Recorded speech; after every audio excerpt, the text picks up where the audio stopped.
Murdabad, Murdabad. We want justice. Justice, justice. We want justice. Justice.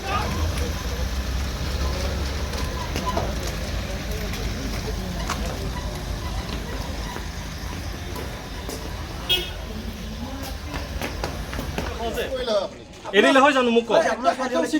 যদি আপোনাৰ ছোৱালী ক্ষেত্ৰত হ'লে আপুনি কি কৰিলে সেইটো কওক সেইটো আমি সেইটোৱে কৰিব লৈছোঁ আমি ৰাইজে আপোনাক ক্ষমা কৰিছে আমাৰ পৰা ভুল আমাৰ টকা বোলে আপুনি ক্ষমা কৰি দিয়ক কিন্তু আমি এইটো বস্তুটো আপুনি ভুল ল'ৰাটো ভুল কৰিছে আপুনি স্বীকাৰ কৰক ক্ষমা আমি সেইটো আমি আৰু আমি এইটো ক্ষমা কৰিব ল'ৰাটোৱে ক্ষমা কৰা নাই ক'ত এইটো ক্ষমা আমি স্বীকাৰ নকৰোঁ কথা আগতে চিন্তা কৰিব লাগিছিল আপুনি আগতে চিন্তা কৰক কি হৈছিলে ঘটনাটো তোমাৰ ভণ্টিৰ সৈতে ভণ্টিৰ লগত মানে এনেকুৱা ৰেষ্টুৰেণ্টৰ নামটো হ'ল AS12 তাৰপিছত তাতে ডিউটি কৰে তাৰপিছত ল'ৰাজন মানে চবেই যোৱাৰ পিছত তেতিয়া মানে কিবা কৰিব বিচাৰিছে মানে বেয়া প্ৰস্তাৱ মানে চলাব বিচাৰিছিলে আৰু তাৰপিছত ভণ্টিয়ে কান্দি কান্দি ফোন কৰিছে ঘৰত এনেকুৱা তেনেকুৱা হৈছে বুলি তাৰপিছত সি থ'ব আহিছে আৰু ঘৰত থ'বলৈ আহিছিল হয় তাৰপিছত মোক ফোন কৰি কেনে কৈছে যে এনেকুৱা তেনেকুৱা হ'ল বুলিকে এনেকুৱা তেনেকুৱা তথাপিতো মানে সি তাৰ মাকজনীয়ে মানি নলয় মাকজনীয়ে এনেকুৱা কৈছে যে মই কি ক'ব এইটো তেখেতৰ ল'ৰাই তেখেতৰ ল'ৰাই এনেকুৱা কাম কৰা নাই বুলিকে সেনেকুৱা কৈ আছে আপোনালোকে এতিয়া কেছ দিছে নেকি হয় কেছ দিছে ৰঙাপাৰা থানাত কেছ দিলে হয় ৰঙাপাৰা থানাত কওকচোন কি হৈছিলে ঘটনাটো আমাৰ ঘৰৰ দৰিদ্ৰ ঘৰৰ ছোৱালী ইয়াতে ৰঙাপাৰা টাউনৰ টুৱেল ৰেষ্টুৰেণ্টত কাম কৰে ৱেটাৰ হিচাপে কাম কৰে তো তাই সদায় কামলৈ অহা যোৱা কৰে তো সেইদিনাখন কি হ'ল আপোনাৰ কামৰ শেষত তাই কোনো নথকাৰ সুযোগত বেয়া কামৰ চেষ্টা চলাইছিল তো ছোৱালীজনী অলপ হাই হুলৰ পোৱাৰ পাছত তাই অলপ মানে মনে মনে তাই ঠাণ্ডা কৰিব চেষ্টা কৰিল পাছত ছোৱালীজনী ঘৰলৈ ফোন কৰিল যে মোক এনেকৈ অলপ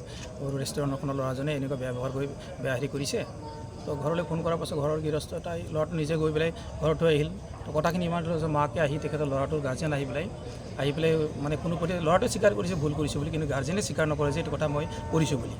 তো এনেস্থলত আমি তেওঁলোকৰ গৃহস্থ আহি পেলাই থানাত ৰঙাপাৰা থানাত এজাহাৰ এখন দিলে দাখিল কৰিলে দাখিল হোৱাৰ পিছত আইনৰ ওপৰত দিছোঁ আইনে কি ব্যৱস্থা ল'লে আমি তাৰ ওপৰত অপেক্ষা কৰিছোঁ আৰু আইনে যি কৰে তাক মানি চলিম আৰু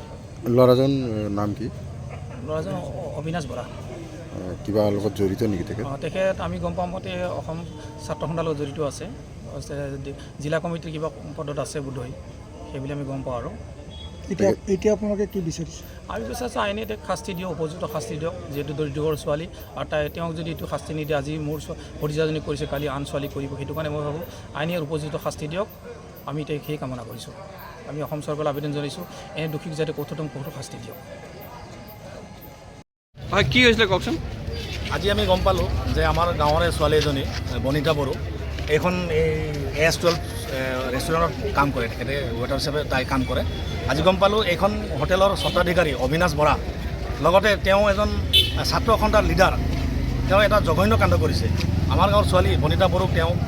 এটা অভিযোগ দিছে আমি প্ৰমাণ পাইছোঁ ছোৱালীজনী নিজে মুখেৰে স্বীকাৰ কৰিছে তেওঁক ৰেপ কৰিবলৈ ধৰ্ষণ কৰিবলৈ যে সমাজত লজ্জিত কাম কৰিবলৈ তেওঁ ওলাইছিলে ছোৱালীজনী যে অপমানিত হৈ পেলাই আজি থানাত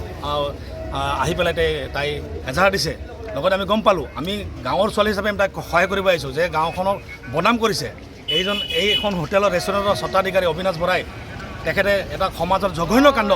ৰেপ কৰিব খুজিছে এইটো সমাজৰ বহুতো লজ্জিত কাম লগতে তেওঁ এজন উচ্চ পদবীত থকা এটা ধুনীয়া এটা সংগঠনৰ স্বত্বাধিকাৰী হৈ পেলাই এটা যি জঘন্যমূলক কাণ্ড কৰিছে তেখেতক আমি সকলোৱে ঘৃণা কৰিছোঁ আমি ঠাট্টা কৰিছোঁ আৰু আমি দাবী জনাইছোঁ যে প্ৰশাসন ব্যৱস্থাই চৰকাৰে তেখেতক এটা উচিত ব্যৱস্থা দি পেলাই ন্যায় বিচাৰি পেলাই উচিত শাস্তি দি পেলাই আমাৰ ছোৱালীজনীক ন্যায় বিচাৰিছে ধন্যবাদ